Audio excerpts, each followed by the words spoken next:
Okay, so let's try an example of adding mixed fractions. Now, mixed fractions means that, well, at least one of them has wholes and parts. So this is a whole and 3/4. So there's a whole and parts. So 7/12 plus 1 3/4. Now, how do I add those? First, I have to find a common denominator. So find a common denominator between 12 and 4, something that appears on both of their multiplication tables. How about 12, right?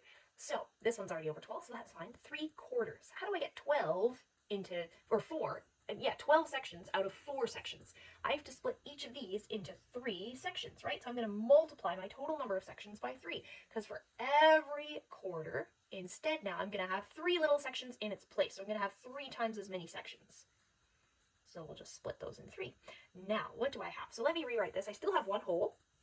So this is still 7/12 plus 1 whole. And this, now I've multiplied all of my sections by 3. So whatever I do to the bottom, I have to do to the top, because for these 3/4, I've also split them into 3. So times 3. So now I have 9 over 3 times 3 is 9. 4 times 3 is 12. So 1, 2, 3, 4, 5, 6, 7, 8, 9 over 10, 11, 12. Okay, so now I have 7/12 plus 1 and 9/12. Now that's pretty easy. So let's add the parts first. Why are we going to add the parts first? We're going to see in 1 second. So parts.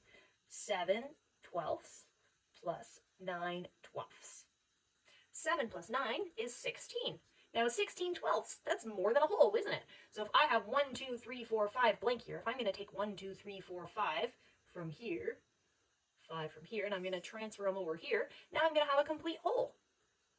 So how many left over am I going to have? If I pull out 12 from here, 12 from 16, I'm still going to have 4 left. So this is 1 whole and 4 over 12. You can see that I have 1, 2, 3, 4 still sticking around. So now I've got 1 and 4/12 just by adding the parts, just by adding 7/12 and 3/4. Now I still have to add in the wholes. So I had 1 whole already here. So this is 1 whole plus 1 and 4 over 12, which gives me a total of what? 2 and 4 over 12.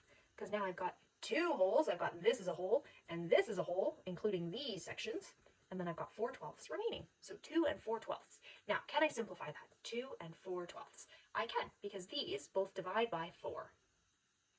So this is going to be 2 and 1 over 3. That is my total answer.